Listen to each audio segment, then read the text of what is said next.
Assalamualaikum warahmatullahi wabarakatuh. Bismillahirrahmanirrahim.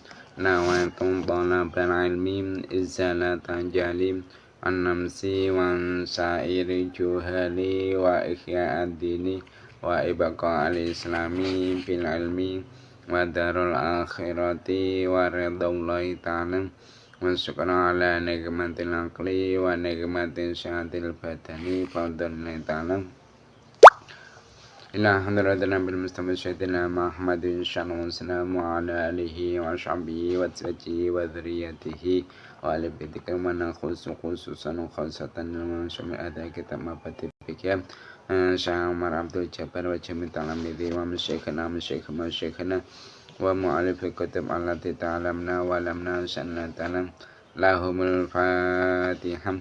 أعوذ بالله من الشيطان الرجيم بسم الله الرحمن الرحيم الحمد لله رب العالمين الرحمن الرحيم مالك يوم الدين إياك نعبد وإياك نستعين اهدنا الصراط المستقيم صراط الذين أنعمت عليهم غير المغضوب عليهم ولا الضالين Rabbi firli wa liwalidayya mu'minina amin. Alhamdulillah, kita masih dipertemukan kembali oleh Allah Subhanahu wa taala dalam suasana dan tempat yang penuh barakah ini.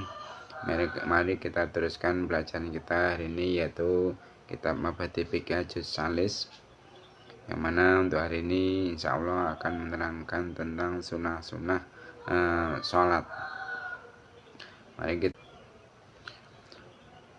Bismillahirrahmanirrahim. Qala al-musannifu rahimahumullah ta'ala wa nafa'ana biya bi'ulumi fidarin amin. Sunanus salati utai kiku bab nerangke propro Sunanus salati utai kiku bab nerangke propro sunai salat. Ini babnya menerangkan tentang sunnah-sunnah di dalam sholat. Jadi kesunahan apa saja ketika kita tidak melakukan sholat, itu apa saja kesunahan yang disyariatkan oleh agama. Sunanus sholati utawi pira-pira sunate sholat. Sunanus sholati utawi pira-pira sunai sholat qabla dukhuli ing dalem sadurunge manjing. Qabla dukhuli ing dalem sadurunge manjing fiya ing dalem salat.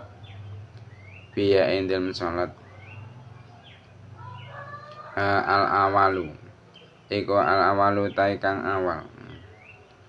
Iku al-awalu ta kang awal iku adzan. Iku al-adzanu adzan lis salawati kedhe pira-pira salat. Li salawati kedhe pira-pira salat al-khamsi kang 5.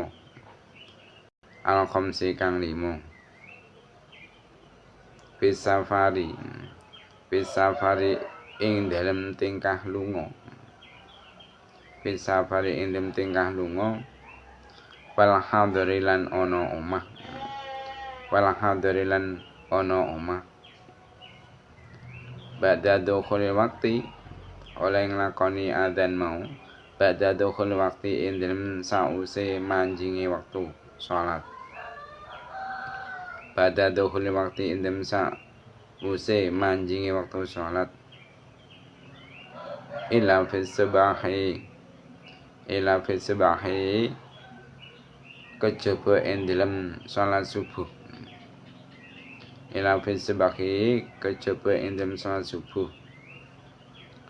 Fa innahu mongko krana temen setune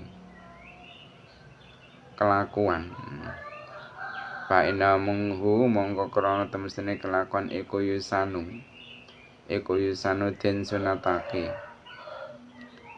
yusanu den sunatake lahu kedue subuh.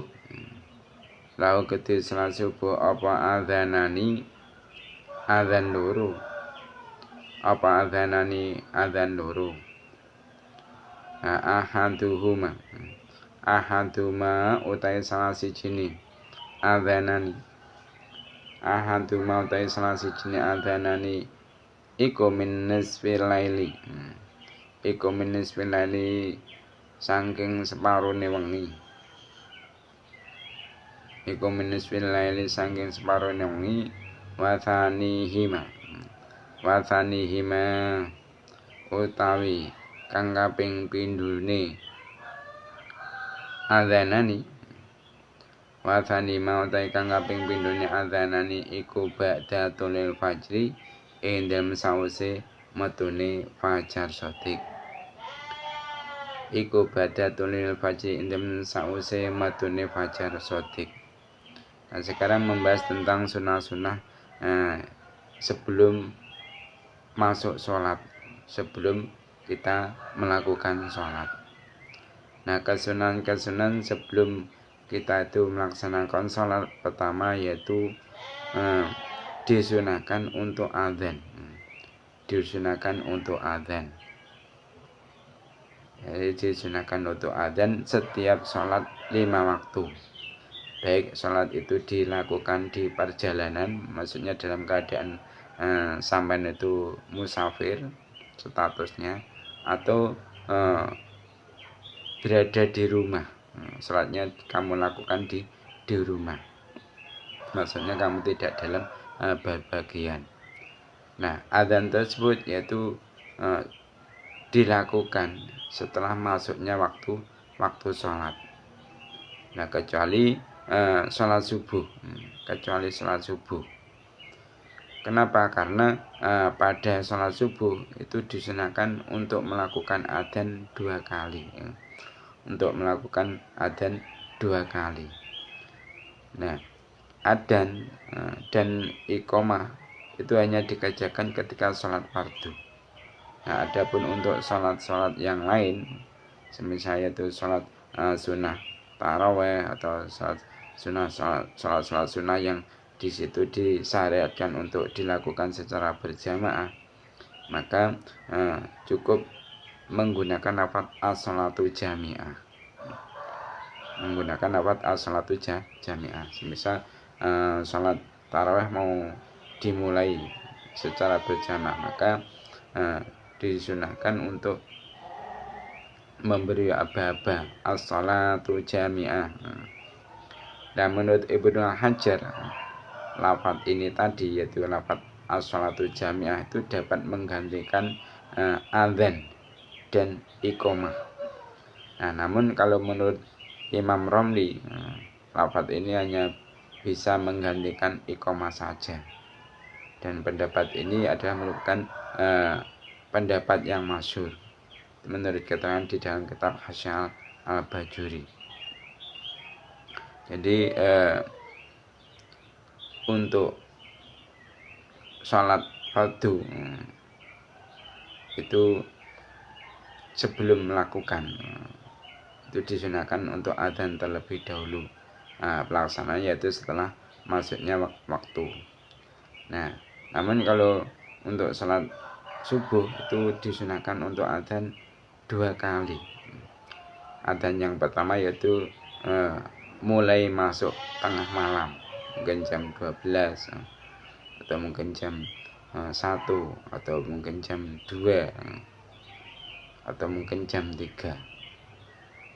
Nah, dan yang kedua, maksudnya adzan yang kedua itu dilakukan setelah masuknya waktu sholat subuh atau setelah terbitnya fajar shadiq. Itu sunahnya kalau sholat subuh seperti itu, adanya dua kali. Nah, sekarang kesunahan sebelum melakukan sholat yang selanjutnya, atsani utai kang kaping pindho.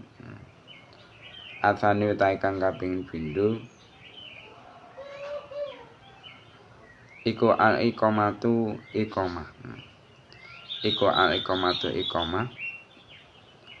Mutasilatan halih tetemu apa iqamah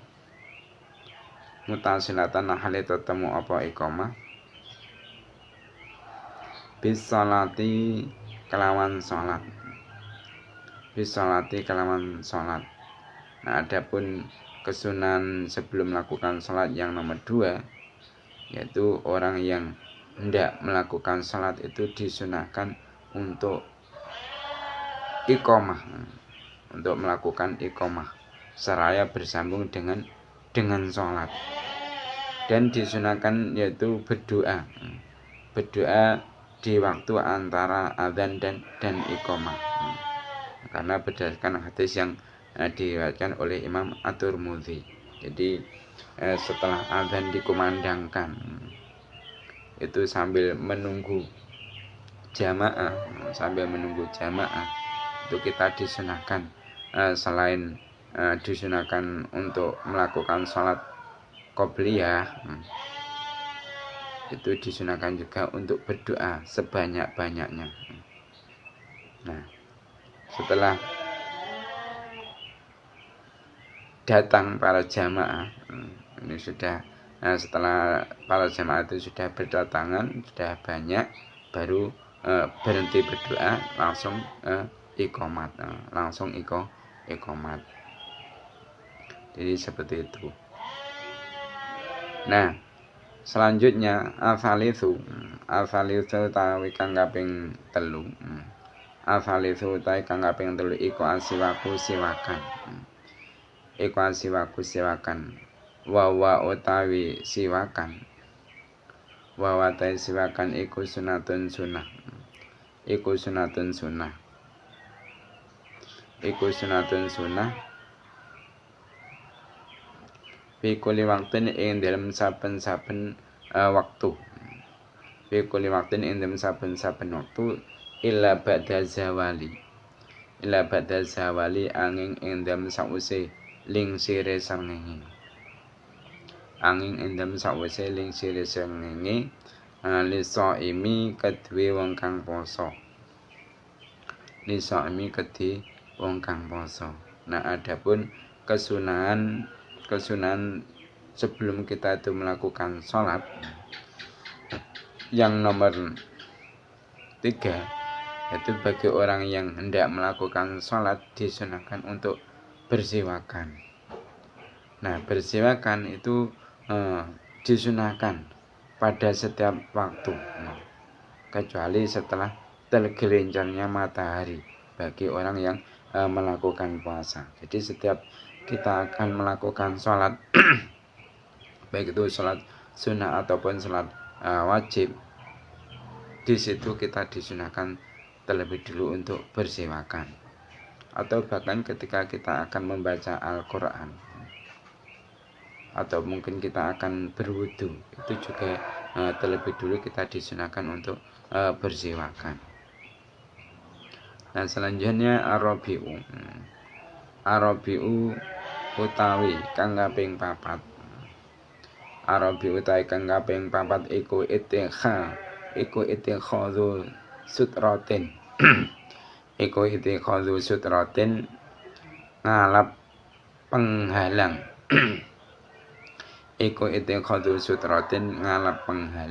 Utawa aling-aling.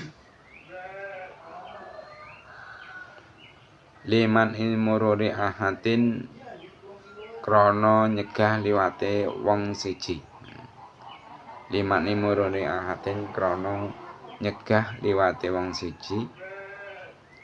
Benayadai ing dalem antarane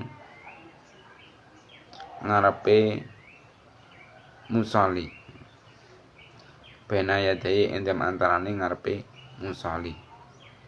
Nah, kesunahan yang selanjutnya yaitu yang nomor 4, kesunahan sebelum kita melakukan sholat. Bagi orang yang hendak melakukan sholat itu disunahkan untuk memasang pembatas atau memasang sutroh, demi untuk mencegah seseorang berjalan di depan orang yang sholat tersebut. Nah, berkenaan dengan kesunahan membuat sutroh ini, itu disunahkan orang yang sholat itu untuk menghadap tembok.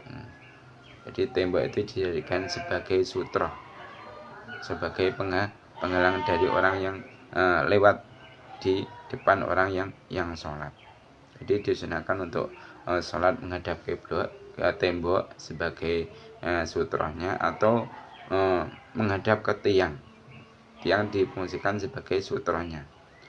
Nah, bila tidak mampu untuk menghadap tongkat yang ditancapkan, hanya bila tidak mampu untuk memasang atau menghadap tongkat yang ditancapkan,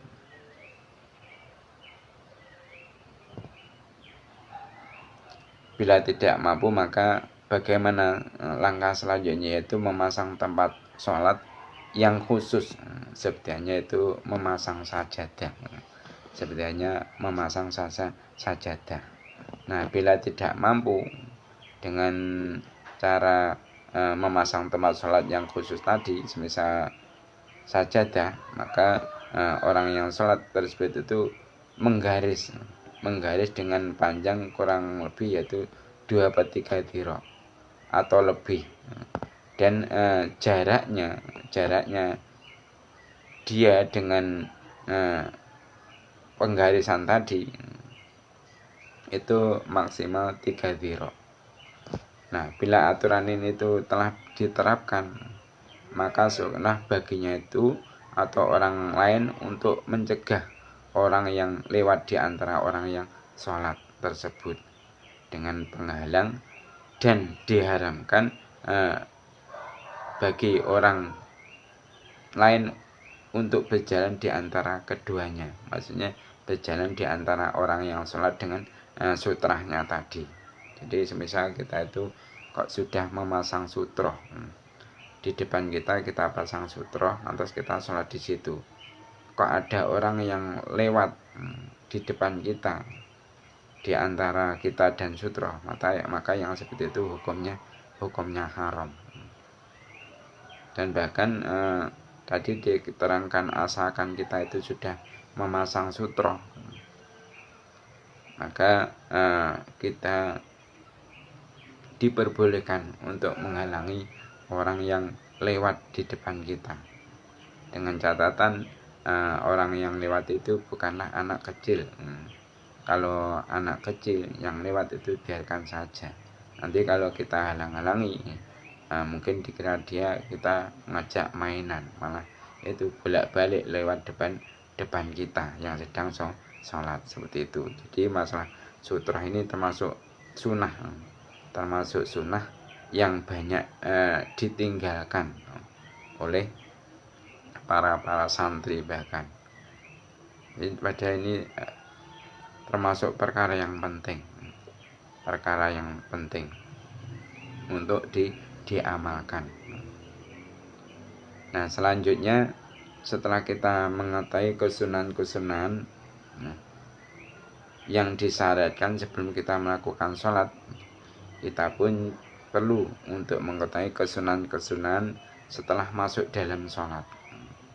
Ketika kita itu sudah dalam keadaan sholat, itu apa saja kesunahan yang disyariatkan. Nah, sunanus sholati utai propro sunate sholat. Sunanus sholati utai propro sunate sholat ba'da dukuli indam sa'usi manjing.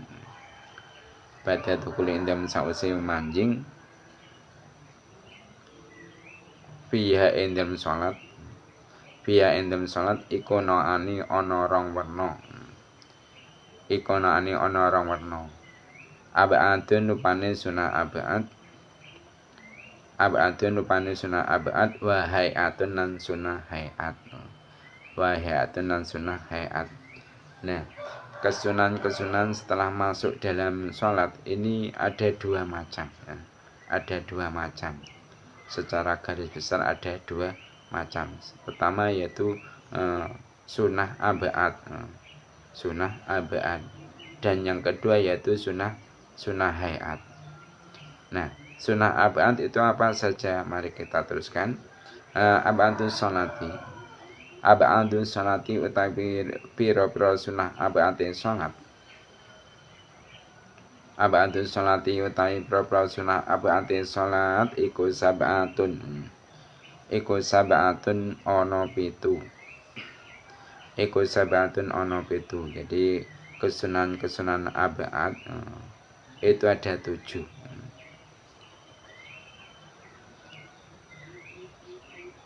Man utai sapane wong. Man utai sapane wong iku taroka tinggal sapa man. Iku taroka tinggal sapa man sayan ing suci-suci. Sayan ing suci-suci minha kang tetep saking abadu shalah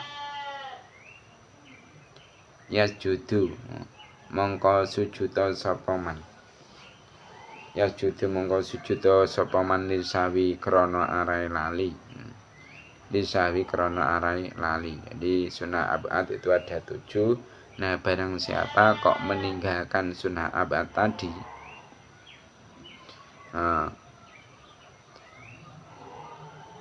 baik dengan cara sengaja ataupun karena lupa, maka disunahkan baginya untuk melakukan sujud sawi. Jadi intinya barang siapa kok meninggalkan salah satu dari sunah-sunah abad tadi, maka disunahkan baginya untuk melakukan sujud sawi. Nah, 7 itu apa saja? Sunah abad yang ada 7 itu apa saja? Waya utawi sab'a. Waya utawi sab'a iku awalu. Iku awalu taikang awal. Iku awalu taikang awal iku al-julusulungguh. Iku al-julusulungguh. Al-awalu kang awal. Al-awalu kang awal. Nah, sunah abad yang nomor 1 yaitu duduk yang pertama. Maksudnya duduk ketika kita melakukan tahiyat awal. Ketika kita melakukan kesunahan tahiyat awal itu kan kita duduk lah. Nah, duduknya itu termasuk sunah abad. Sunah abad. Nah, afani utai kang kaping pindho. Afani utai kang kaping pindho iku watasyahudu lan maca tasyahud atau tahiyat. Iku tasyahud lan maca tasyahud atau tahiyat bihi ing dalem julus awal. Bihi ing dalem julus awal. Nah, adapun sunah abad yang nomor 2 yaitu membaca tahiyat awal. Membaca tahiyat awal di duduk yang pertama tadi itu termasuk hukumnya sunah abad. Nah, asalisu ta'i kang kaping 3. Asalisu ta'i kang kaping 3 iku wassalatu lan donga sholawat. Iku wassalatu lan donga sholawat ala nabi ing atase Nabi Muhammad sallallahu alaihi wasallam. Nah, adapun sunah abad yang nomor 3 yaitu membaca salawat kepada Nabi Muhammad SAW saat tasyahud yang pertama. Nah, Arabi'u ta'i kang kaping 4. Arabi'u ta'i kang kaping 4 iku as-shalatu ndonga selawat. Iku as-shalatu ndonga selawat ala ali nabi ing atase keluargane Nabi. Ala ali nabi ing atase keluargane Nabi sallallahu muga-muga nambahi rahmat takzim. Salam muga-muga nambahi rahmat takzim. Sapa Allah alaihi ing atase jeneng Nabi. Alaihi ing atase jeneng Nabi. Alaihi ing atase jeneng Nabi.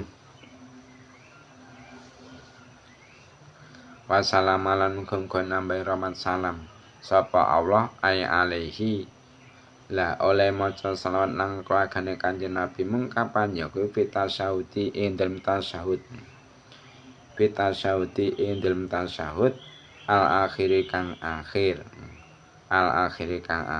Nah, sunah abad yang nomor 4 yaitu membaca salawat kepada keluarganya Nabi Muhammad SAW ketika tasyahud akhir. Nah, seterusnya sunah abad yang nomor 5 al-khamisu ta'i kang kaping 5. al-khamisu ta kang kaping 5 iku al-kunutu ndonga kunut. Iku al-kunutu ndonga kunut. Fi sholati ing dalem fi sholati subahi ing dalem salat subuh. Fi sholati subahi ing dalem salat subuh. Wal witri lan salat witir. Wal witri lan salat witir. Finisfi ing dalem separo. Finisfi ing dalem separo. Al akhir kang akhir. Al akhir kang akhir min syahri Ramadana saking wulan Ramadan. Min syahri Ramadana saking wulan Ramadan. Nah, sekarang sunnah abad yang nomor 5 apa, yaitu membaca doa kunut. Membaca doa kunut di dalam sholat subuh. Maksudnya yaitu pelaksanaannya sholat doa kunut di dalam sholat subuh, yaitu ketika setelah rukuk. Setelah rukuk, nah kemudian iktidal pada rakaat keduanya sholat subuh, maka di waktu iktidal itu kita disunahkan untuk membaca doa kunut. Dan juga doa kunut yang dilakukan pada sholat witir separuh terakhir dari bulan Ramadan, ini juga termasuk sunnah abaat. Hukumnya sunnah abaat.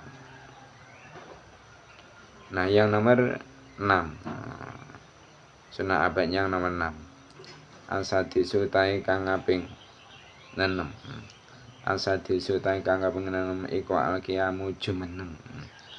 Iku al-qiyamu jumeneng lil kunuti krana donga kunut. Lil kunuti krana donga kunut. Nah, sunnah abaat yang nomor 6 yaitu berdiri untuk melakukan doa kunut. Itu hukumnya juga sunnah abaat. Nah, sekarang nomor 7, asabiu. Asabiu ta kang kaping 7. Asabiu ta kang kaping 7 iku as-shalatu ndonga shalawat. Iku as-shalatu ndonga shalawat ala nabi ing atase Nabi. Ala nabi ing atase Nabi wa alilan keluargane Nabi wa sabilan sahabate Nabi fihi ing dalem kunut. Fihi ing dalem kunut. Nah, adapun sunnah abaat yang nomor 7 yaitu membaca salawat kepada Nabi Muhammad SAW, keluarga dan sahabatnya saat doa kunut.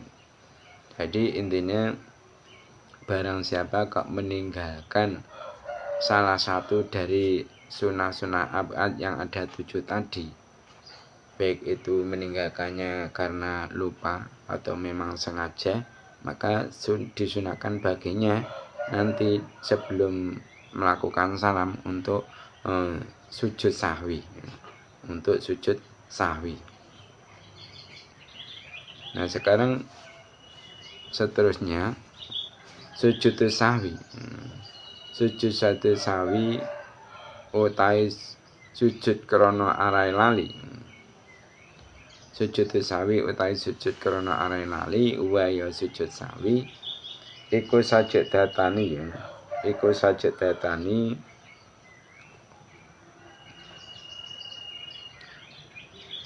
rong sujudan. Iku sajadatani rong sujudan ba'da tasyahudi ing dalem sause tasyahud. Ba'da tasyahudi ing dalem sause tasyahud wa qabla salamilan ing dalem sadurunge salam. Nah, sujud sahwi itu kapan pelaksanaannya? Di sini diterangkan bahwasanya sujud sahwi yaitu prakteknya 2 sujud yang dilakukan setelah membaca tasyahud, maksud tasyahud akhir, dan sebelum salam. Sebelum salam. Jadi prakteknya ketika kita itu duduk tahiyat akhir, kita membaca takat akhir, membaca salawat kepada Nabi, membaca salawat kepada keluarganya Nabi. Nah, setelah selesai kita akan salam. Maka sebelum salam itu kita disunahkan untuk sujud sawi, yaitu dengan cara kita melakukan dua kali sujud. Nah, adapun bacaan-bacaannya yang disunahkan yaitu ketika sujud sawi. Ketika sujud itu kita disunahkan untuk membaca Subhana man la yanamu wa la yasu, itu diulang 3 kali. Setelah itu baru kita duduk di antara dua sujud, membaca Rabbi fili warhamni wajibuni warfani warzuqni wahdini wa'afini wa'afani. Setelah itu sujud lagi, membaca dengan bacaan yang sama ketika sujud sawi tadi, Subhana man la yanamu wa la yasu, Subhana man la yanamu wa la yasu, Subhana man la yanamu wa la yasu. Nah, setelah itu bangun dari sujud, baru salam ya. Setelah itu salam, seperti itu prakteknya sujud sawi. Nah, sekarang membahas perkara-perkara yang menjadikan kita itu disunahkan untuk melakukan sujud sawi. Itu apa saja ya? Asbabu sujudi sawi. Asbabu sujudi sawi utawi pira-pira sebabe sujud sawi. Asbabu sujudi sawi utawi pira-pira sebabe sujud sawi iku al-awalu taikang awal. Iku al-awalu taikang awal iku tarku ba'din tinggal sebagian.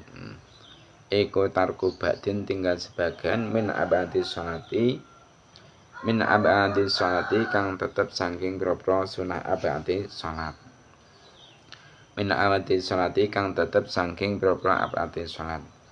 Nah, sebab-sebab sujud sawi yang nomor 1 yaitu disebabkan karena meninggalkan sebagian sunnah abad dari sunnah-sunnah abadnya sholat, atau karena meninggalkan sebagian sunnah abad sholat, seperti hanya meninggalkan satu kalimat dari doa kunut yang berasal dari penjelasan Nabi Muhammad SAW dan mengganti huruf dengan huruf yang lain. Nah, yang kedua, sebabnya orang itu disunahkan untuk sujud sawi, alfani utai kang kaping pindho. Alfani utai kang kaping pindho iku fi'lu syai'in nglakoni suwiji-wiji. Iku fi'lu syai'in nglakoni suwiji-wiji sawan krana lali. Ya betilu kang batalake. Apa amduhu nejo ing syai'. Apa amdu nejo ing syai'. Apa amdu nejo ing syai' as-sholata batane as-sholata ing sholat. As-sholata ing sholat contone kal-kalami kaya guneman. Kal-kalami kaya guneman al-qalili kang kidik. Al-qalili kang kidik.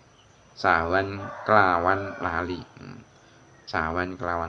Nah, penyebab disunahkannya sujud sawi yang nomor 2 yaitu disebabkan melakukan sesuatu secara lupa, yang kesengajaannya itu melakukannya itu dapat membatalkan sholat. Jadi penyebab orang itu disunahkan untuk melakukan sujud sawi yaitu sebab dia itu melakukan sesuatu secara lupa, yang kesengajaannya melakukannya itu dapat membatalkan sholat. Seperti hanya yaitu berbicara yang sedikit ketika lupa. Nah, berbicara yang sedikit ini kalau disengaja akan membatalkan sholat. Tapi berhubung karena dia itu melakukannya unsurnya lupa, Maka di situ disunahkan baginya untuk melakukan sujud sawi. Nah, asalisu utawi kang kaping 3. Asalisu utawi kang kaping 3 iku asaku mamang. Iku asaku mamang pira kaati ing dalem pira-pira rakaat. Pira kaati ing dalem pira-pira rakaat. Pira kaati ing dalem pira-pira rakaat. Falosaka mongko lamun mamang sapa wong. Falosaka mongko lamun mamang sapa wong fi adati rakaati ing dalem wilangane pira-pira rakaat. Fi adati rakaati ing dalem wilangane pira-pira rakaat. Alati sholaha. Alati rupane rakaat. Alati rupane rakaat sholah kang salat. Sholah kang salat utawa nglakoni sapa wong ing alati. Sholah kang salat utawa nglakoni sapa wong ing alati bana mongko nerusake sapa wong. Bana mongko nerusake sapa wong ala yakini ing atase rakaat kang den yakini. Ala yakini ing atase rakaat kang den yakini. Watamamalan nyampurnakake sapa wong. Watamamalan nyampurnakake sapa wong as-shalata ing salat. As-shalata ing salat. Wasajadalan sujud. Wasajadalan sujud sapa wong lisawi krana lali. Lisawi krana lali. Nah, penyebab yang nomor 3 orang itu disunahkan untuk melakukan sujud sawi yaitu disebabkan ragu dalam jumlah rakaat. Nah, bila seseorang itu ragu dalam jumlah rakaat salat yang sedang ia kerjakan, maka ia itu meneruskan pada keyakinan rakaatnya dan menyempurnakan salat, dan ia itu sujud sahwi. Dia itu disunahkan untuk sujud sahwi. Karena apa? Karena meninggalkan rakaat tadi. Nah, maksudnya yakin di sini. Maksudnya yakin di sini ialah mengambil rakaat paling sedikit dan meneruskan sholatnya. Nah, sujud sahwi dalam kejadian ini disunahkan. Kenapa? Karena terjadi keraguan dengan jumlah rakaat. Nah, seterusnya Arabi'u ta kang kaping 4 iku naklu ruknin mindah rukun. Iku naklu ruknin mindah rukun. Qoliin kang bangsa pengucap. Qoliin kang bangsa pengucap gori mubtilin kang ora batalake. Gori mubtilin kang ora batalake. Bi ghairi mahali ing dem sakliyane panggonane ruknin qoliin. Bi ghairi mahali ing dem sakliyane panggonane ruknin qoliin. Contone kaing adatil Fatihati kaya mbaleni Fatihah. Kaing adatil Fatihati kaya mbaleni Fatihah pirukui ing dalam ruku. Pirukui ing dalam ruku awis sujudi utawa ing dalam sujud. Awis sujudi utawa ing dalam sujud. Awil julusi utawa ing dalam lungguh. Awil julusi utawa ing dalam lungguh. Nah, sekarang perkara yang menyebabkan seseorang itu disunahkan untuk melakukan sujud sahwi apa? Yaitu memindah rukun yang bersifat qauli, yaitu yang bersifat ucapan, yang tidak membatalkan salat di selain tempatnya. Contohnya yaitu seperti mengulang bacaan surah Al-Fatihah di saat rukuk atau di saat sujud atau di saat duduk. Nah, maksudnya ialah memindah rukun atau sunnah sholat yang bersifat qauliyah, yang bersifat ucapan, baik secara keseluruhan atau hanya sebagian, meskipun yang tidak membatalkan sholat ketika disengaja, di selain tempatnya ya. Nah, seperti hanya yaitu membaca surah Al-Fatihah atau surah Al-Ikhlas atau sebagiannya di saat duduk. Nah, perbedaannya memindah bacaan tasbih. Maka memindah bacaan tasbih ini menurut qaul mu'tamad tidak disunahkan untuk melakukan sujud sahwi. Jadi itulah penyebab orang itu disunahkan untuk melakukan sujud sahwi ya. Nah, sekarang seterusnya yaitu membahas tentang sunnah hayat di dalam sholat. Hayatus sholati utawi pira-pira sunnah hayatus sholat. Hayatus sholati utawi pira-pira sunnah hayatus sholat iku kafiratun kang akeh. Iku kafiratun kang akeh. Nah, minha iku setengah saking kafirah. Minha iku setengah saking kafirah.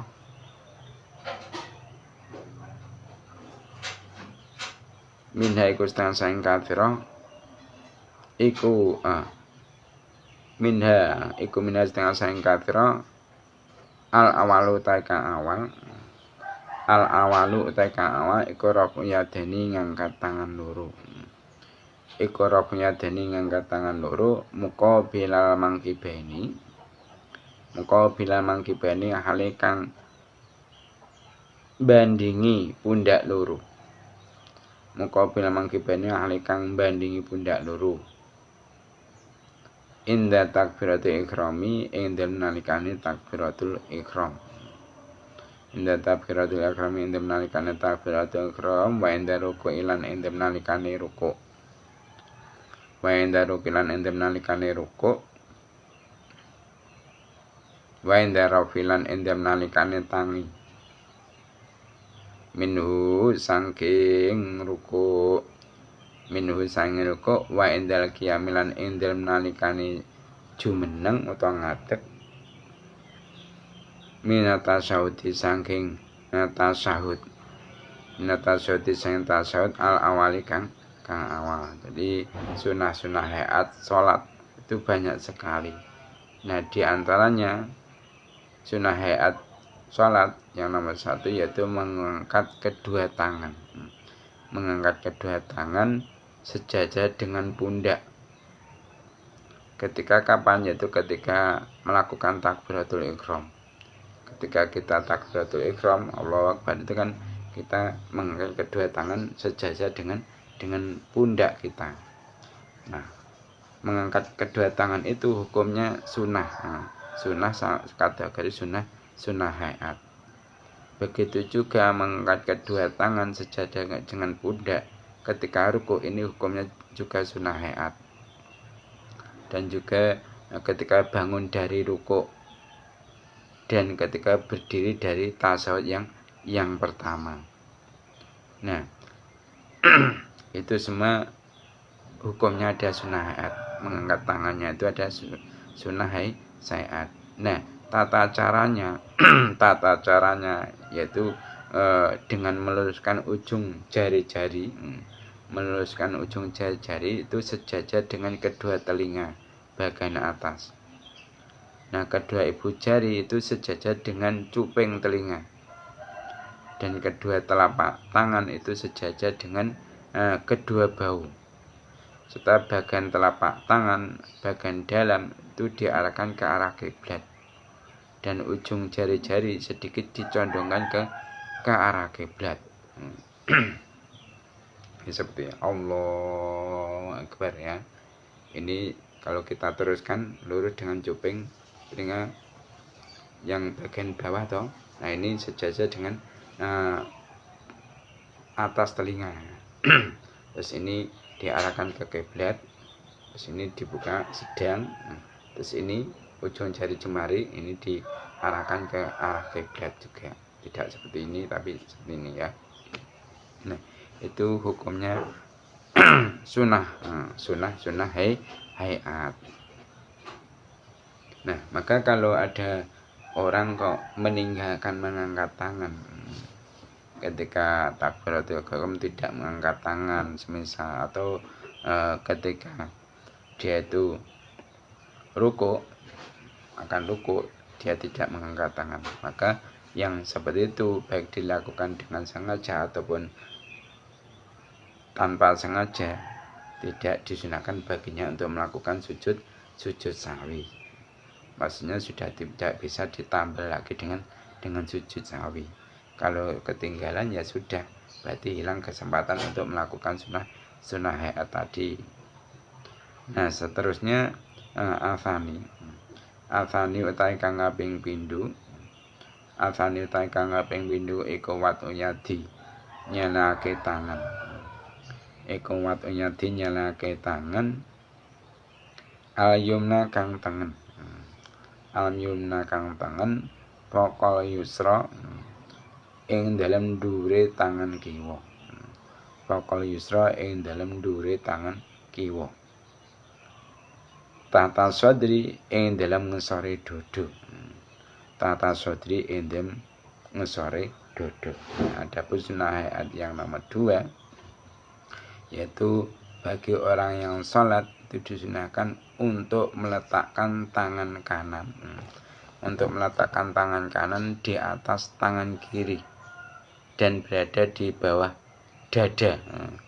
Berada di bawah dada, di atas pusat. Nah, tata cara yang lebih utama yaitu dengan cara meletakkan sebagian tangan kanan di telapak dan pergelangan tangan kiri. Itu meletakkan sebagian tangan kanan di telapak dan pergelangan tangan kiri serta menggenggam tangan kiri dengan jari-jari tangan kanan, serta penempatannya yaitu di antara dada dan perut dengan sedikit diarahkan ke kiri. Kenapa? Karena hati itu berada di bagian kiri. Nah kesunahan ini disebabkan agar tangan itu tidak bergerak-gerak dan merupakan cara yang lebih utama untuk merasa rendah dan merasa hina. Nah selanjutnya sunnah hayat yang selanjutnya yaitu yang nomor 3, yaitu salisu takaping telu. Salisu takaping telu iku doa iftitahi, maca donga iftitah. Iku doa iftitahi, maca donga iftitah. Sunnah hayat yang nomor 3 yaitu bagi orang yang sholat itu disunahkan untuk membaca doa iftitah. Kapan? Yaitu setelah takbiratul ihram. Setelah takbiratul ihram sebelum membaca Al-Fatihah. Jadi di antara waktu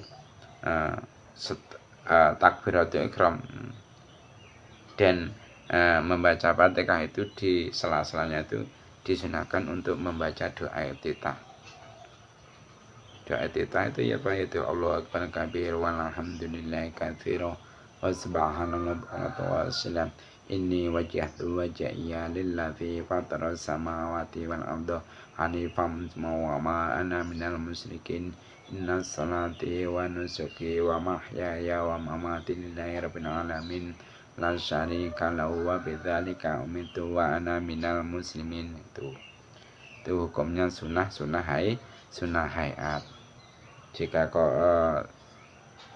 keburu sudah terlanjur membaca ta'awud atau mungkin keburu sudah membaca bismillah sebelum doa iftitah, maka sudah lepas kesunahan dia untuk membaca doa iftitah. Maksudnya sudah tidak disunahkan lagi untuk menambali kesunahan membaca doa iftitah dengan cara sujud sahwi.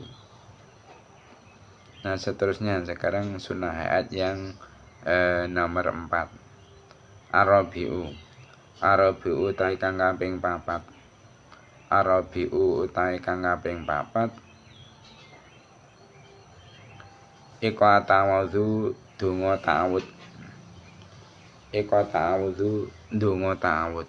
Kesunahan hayat yang nomor 4 yaitu membaca doa ta'awud. Nah, apa doa ta'awud? Yaitu a'udzubillahi minasyaitonirrajim. Itu hukumnya sunnah hayat. Nah, adapun sunnah hayat yang selanjutnya yaitu yang nomor 5, al-khamisu utawi kang kaping 5. Al-khamisu utawi kang kaping 5 iku qiraatus surati maca surah. Iku qiraatus surati maca surah ba'dal Fatihati. Ba'dal Fatihati ing dalem sause Fatihah. Ba'dal Fatihati ing dalem sause Fatihah li ghairi makmumin. Li ghairi makmumin kedue liyane makmum. Li ghairi makmumin kedue liyane makmum yasmau kang bisa ngrungokake sapa makmum. Yasmau kang bisa ngrungokake sapa makmum qiraata imamihi ing wacane imami makmum. Qiraata imamihi ing wacane imami makmum. Nah, kesunahan hayat yang nomor 5 yaitu bagi orang yang sholat selain makmum yang bisa mendengarkan bacaan imamnya, ini disunahkan untuk membaca surat setelah membaca Al-Fatihah. Berarti siapa saja yang disunahkan untuk membaca surat setelah Fatihah? Yaitu pertama imam, kedua yaitu orang yang sholat sendirian, maksudnya tidak jamaah, dan yang ketiga yaitu makmum yang tidak bisa mendengarkan bacaan imamnya. Mungkin saking suaranya tuh imam rendah, akhirnya tidak bisa terdengar oleh makmum. Maka ketika itu makmum tetap disunahkan untuk membaca surah setelah Fatihah. Atau mungkin ketika sholat zuhur, sholat asar, yang mana kedua sholat tersebut itu disunahkan untuk membaca dengan nada rendah, belum bagi imam. Maka otomatis orang yang menjadi makmum sholat zuhur, sholat asar tidak bisa mendengarkan bacaan imamnya. Nah, ketika dia itu sudah membaca Fatihah di rakaat pertama ataupun kedua, kok ternyata imamnya itu belum melakukan rukuk, masih kelihatannya itu lama rukuknya, maka di situ dia juga disunahkan untuk membaca surah setelah Fatihah. Seperti itu. Nah, selanjutnya as-sadisu utawi kang kaping 6. As-sadisu utawi kang kaping 6 iku al-jahru maca banter.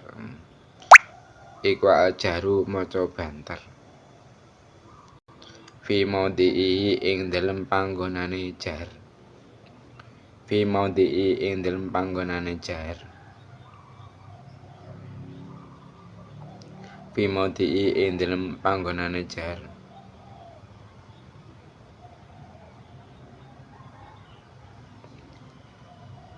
Wal israru lan maca lirih. Wal israru lan maca lirih fi maudhi'ihi ing dalem panggonane israr. Fi maudhi'i ing dalem panggonane israr. Jadi sunnah hayat yang nomor 6 yaitu disunahkan untuk membaca keras pada tempatnya. Nah, kesunahan membaca keras pada bacaan surah Al-Fatihah dan surah setelahnya itu diperuntukkan bagi siapa?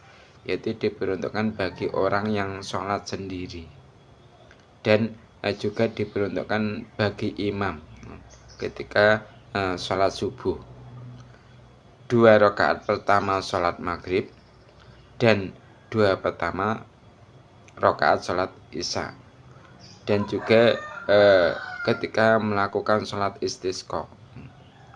dan juga ketika melakukan sholat gerhana dan sholat taraweh, witir di bulan suci Ramadan, terus 2 rakaat ketika tawaf di malam hari atau waktu subuh.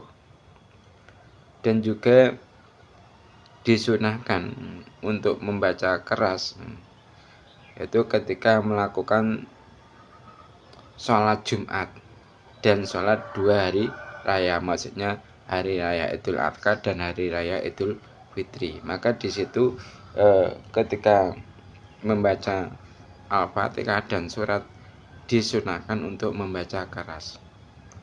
Dan disunahkan bagi imam itu untuk membaca keras di saat dia itu takbiratul ihram dan juga di saat dia itu membaca takbir yang lain. Tujuannya apa? Tujuannya agar didengar oleh makmumnya. Dan bagi makmum ini membaca pelan. Takbirnya itu dibaca pelan, sekira hanya dia sendiri yang bisa mendengarkan bacaan takbirnya.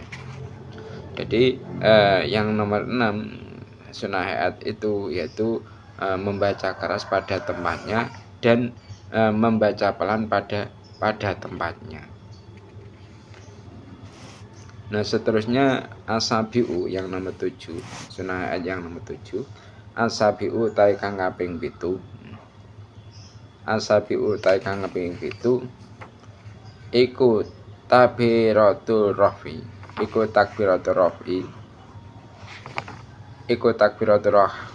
rafi pira-pira takbir saben-saben tangi. Iku takbiratul rafi pira-pira takbir saben-saben tangi wal khafdi lan mudun. Wal khafdi lan mudun. Nah, sunnah hayat yang selanjutnya yaitu yang nomor 7, bagi orang yang melakukan sholat itu disunahkan untuk membaca takbir. Kapan? Yaitu ketika bangun dan ketika turun. Ketika bangun dan ketika turun. Nah, yang nomor 8 sekarang al-faminu. Al-faminu utawi kang kaping 8. Al-faminu utawi kang kaping 8 iku tasbihu maca tasbih. Iku tasbihu maca tasbih fi ruku'i ing dalam ruku'. Fi ruku'i ing dalam ruku'. Wa sujudilan ing dalam sujud. Wa sujudilan ing dalam sujud. Nah, sunnah hayat yang nomor 8 yaitu bagi orang yang sholat disunahkan untuk membaca tasbih di saat ruku' dan di saat sujud. Nah, tasbihnya kalau ketika ruku' itu adalah subhana rabbil azimi wa bihamdi. Dan ketika sujud tasbihnya yaitu subhana rabbil a'la wa bihamdi. Itu hukumnya sunnah hayat. Selanjutnya atasiu tai kang kaping 9. Atasiu tai kang kaping 9 iku takminu maca amin. Iku takminu maca amin. Nah, sunnah hayat yang selanjutnya yaitu membaca amin. Ketika telah selesai membaca surah Al-Fatihah itu disunahkan untuk membaca amin, baik bagi imam ataupun makmum ataupun orang yang sholat sendirian. Nah, al-asiru ta kang kaping 10. Al-asiru ta kang kaping 10 iku qaulu sami Allah liman hamidah. Rabbana lakal hamdu. Ngucap sami Allah liman hamidah Rabbana lakal hamdu. Sami'a muga-muga nrimo. Sami'a muga-muga nrimo sapa Allah. Sapa Allah liman maring wong. Liman maring wong hamidahu ya. Hamidahu kang muji sapa man ing Allah. Hamidahu kang muji sapa man ing Allah. Rabbana do pangeran kita.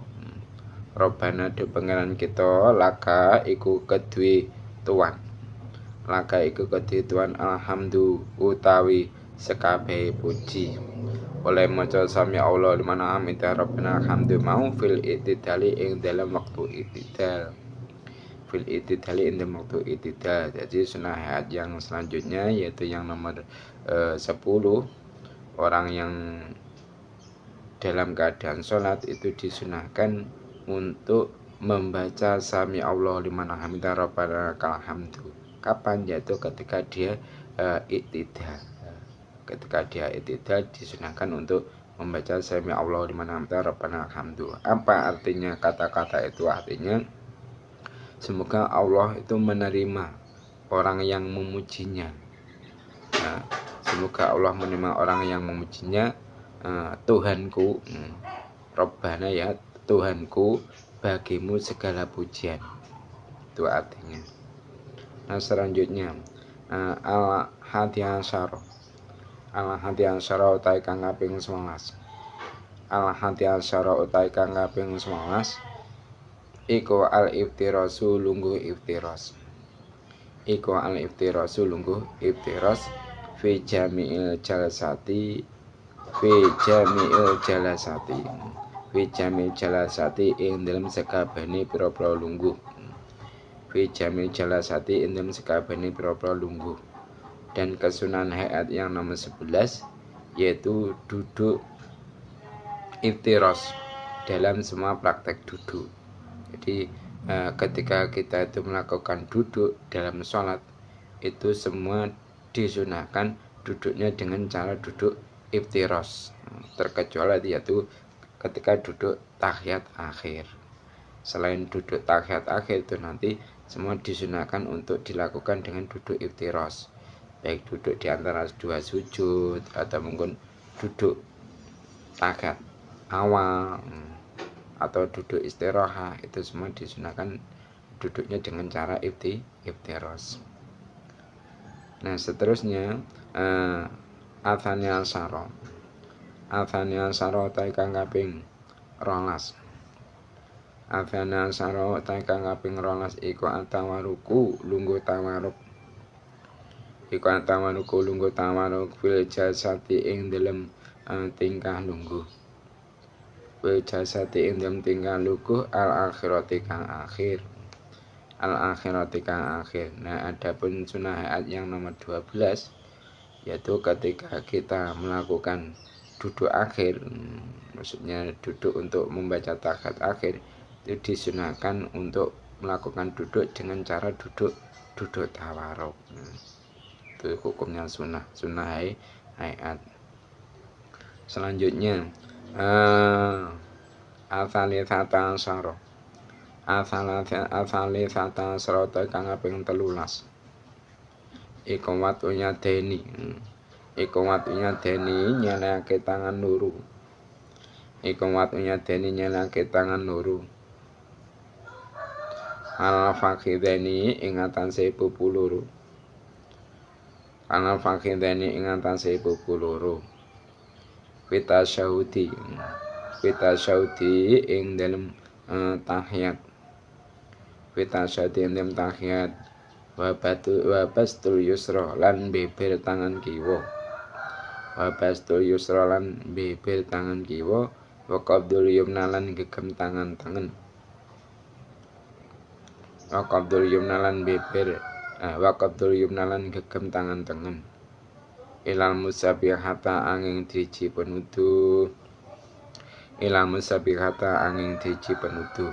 Nah adapun sunah hayat yang nomor 13 bagi orang yang melakukan sholat itu disunahkan untuk meletakkan kedua tangannya di atas kedua paha.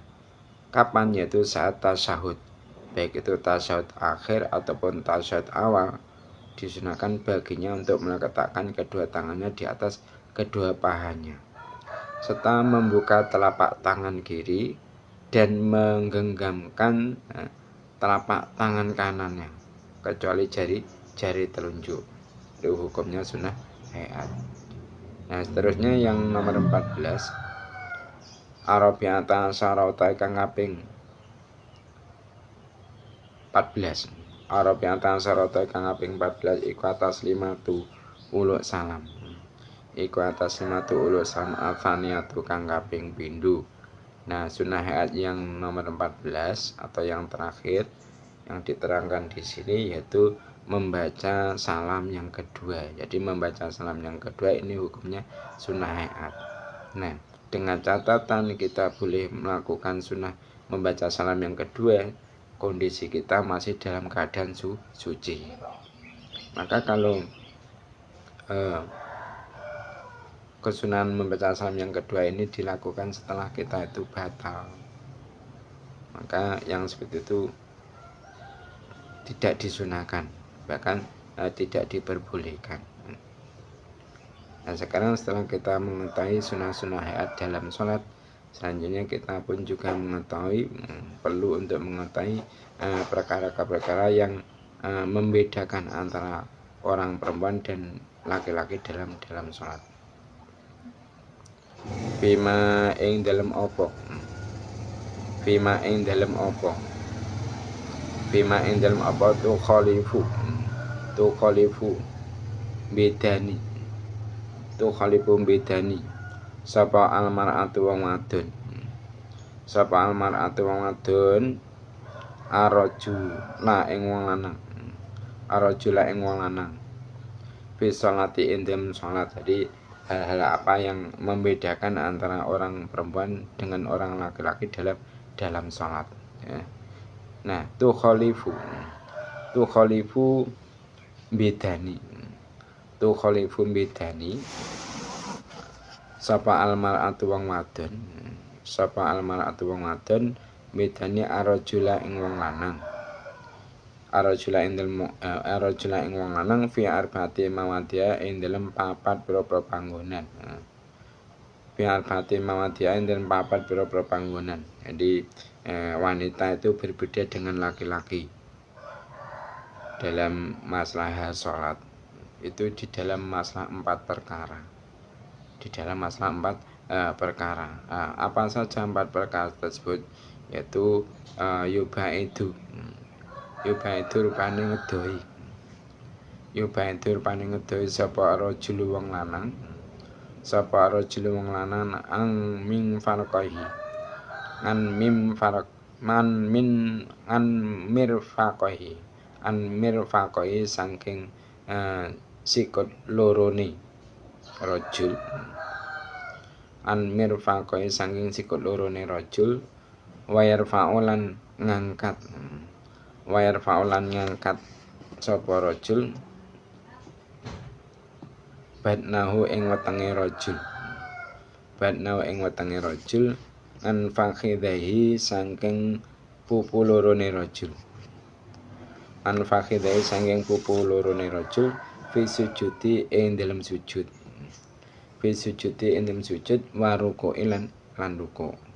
Pertama, hal-hal yang membedakan antara orang perempuan dengan laki-laki dalam sholat, yaitu orang laki-laki itu merenggangkan siku-sikunya dalam sujud dan ruku. Jadi ketika sujud dan ruku ini laki-laki disunahkan untuk merenggangkan siku-sikunya, itu laki-laki.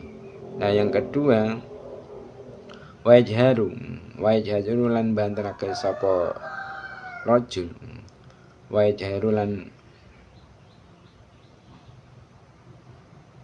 benar ya,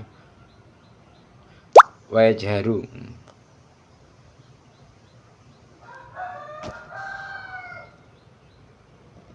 ya, wajharu lan banterake sapa rajul, benar enggak?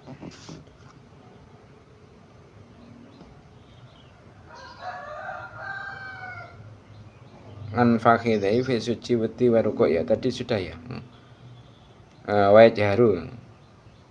Wajharu lan banterake sapa rajul, wajharu lan banterake sapa rajul fi modil jari ing dalem panggonane banter, fi modil ing dalem panggonane banter. Tadi laki-laki dan perempuan, hal yang membedakan antara keduanya di dalam hal sholat. Yang nomor satu yaitu yuba itu arojula an mirfaqahi, yuba itu arojula an mirfaqahi, wa yarfa'u batnahu an fakhidaihi bisujudi waruku. Jadi yang nomor satu, orang laki-laki itu disunahkan untuk merenggangkan siku-sikunya dalam sujud dan ruku. Nah yang kedua, laki-laki itu disunahkan untuk mengangkat perut dengan menjauh dari paha. Kapan? Yaitu ketika sujud dan ruku. Nah sekarang yang nomor 3 ya Pak. Yang nomor 3, wajharulan banterake sapa rajul, wajharulan banterake sapa rajul fi mati jari ing dalem panggonane banter, fi mati jari ing dalem panggonane banter. Nah yang ketiga, perbedaan laki-laki dan perempuan di dalam hal sholat. Laki-laki itu disunahkan untuk mengeraskan suara dalam tempatnya, maksudnya pada sholat al-jahriyah, sholat yang disunahkan untuk membaca keras. Nah, wa idza nabahu lan indem nalikani ngenani ing rajul, wa idza nabahu lan indem nalikani ngenani ing rajul apa sayun suwiji-wiji, apa sayun suwiji-wiji fi sholati indem sholat, fi sholati indem sholat ya sabaha mongko maca tasbih sapa rajul, sabaha mongko maca tasbih sapa rasul. Nah yang keempat, perbedaan laki-laki dan perempuan dalam sholat, yaitu jika terjadi sesuatu kekeliruan imam dalam sholat, maka orang laki-laki itu dianjurkan untuk membaca tasbih, dengan mengucapkan subhanallah. Tapi perlu diingat, perlu sampean perhatikan bahwasanya membaca subhanallah itu usahakan jangan hanya untuk tujuan mengingatkan saja, untuk mengingatkan imam saja. Kalau sampai kita hanya meniatkan untuk mengingatkan imam saja, maka bacaan subhanallah yang kita ucapkan itu bisa membatalkan sholat kita. Itu bagaimana? Niatkanlah untuk berzikir, atau niatkanlah untuk berzikir dan sekaligus untuk mengingatkan. Kalau seperti itu enggak membatalkan sholat. Tapi kalau hanya kamu niatkan untuk mengingatkan imam, nah ini berarti kamu berkata-kata dengan orang lain dalam sholat, yang mana ini hukumnya adalah membatalkan sholat. Nah seperti itu. Nah sekarang kalau laki-laki seperti itu tadi ya. Nah sekarang kalau perempuan, apa amal mar'atu anapun utai wong wadon,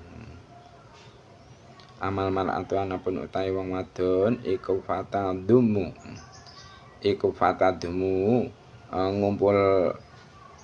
ngumpulno sapa mar'ah, iku fatadumu mongko ngumpulno sapa mar'ah ba'da ing sebagane anggotane mar'ah, ba'da ing sebagane anggotane mar'ah ila batin maring sebagan kang weneh.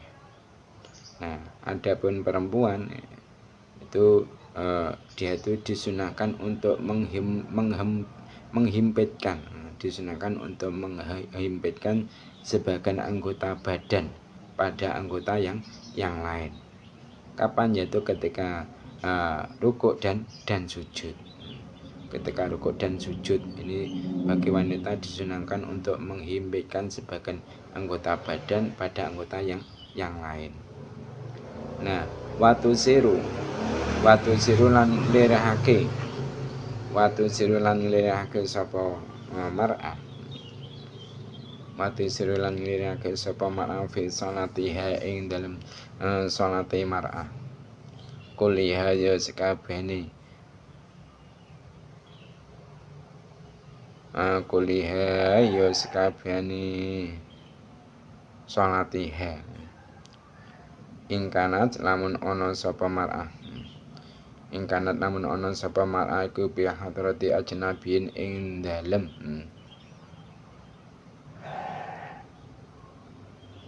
Sandinge lanang liya. Iku bi hadrati ajnabiyin ing dalem sandinge lanang liya. Nah, selanjutnya perkara yang membedai antara laki-laki dan perempuan dalam sholat, yaitu perempuan itu dianjurkan untuk melirihkan suaranya di seluruh sholat yang ia lakukan jika ia itu di dekatnya laki-laki lain. Jadi walaupun dia itu menjadi imam dari perempuan-perempuan yang lain, perempuan yang menjadi imam itu tetap dianjurkan untuk melirihkan suaranya. Dianjurkan untuk melirihkan suaranya jika dia itu di dekatnya laki-laki lain. Nah, wa idza nabaha, selanjutnya wa idza nabalan arikalani makenani ing mar'ah. Wa idza nabalan endam arikalani makenani ing mar'ah apa sayun suwiji-wiji. Apa sayun suwiji-wiji bi sholatia endam sholati mar'ah.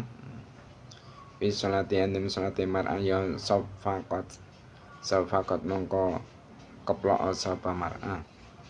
Safaqat mongko keplok sapa mar'ah. Dan yang terakhir, yang nomor 4, perkara-perkara yang membedakan antara laki-laki dan perempuan dalam sholat, yaitu wa idza nabaha syai'un fi sholati safaqat. Jadi ketika terjadi sesuatu kekeliruan pada imam, maka wanita itu mengingatkannya imam dengan cara menepuk tangan. Nah, tata cara menepuk tangan yang dianjurkan oleh syara itu ada 6 cara, yaitu yakni yang nomor 1 caranya itu dengan menepukkan telapak tangan bagian dalam ditepukkan pada telapak tangan kiri bagian luar. Nah, yang nomor 2 yaitu dengan menepukkan telapak tangan kiri bagian dalam, ya, ditepukkan pada telapak tangan kanan bagian luar. Itu cara yang kedua.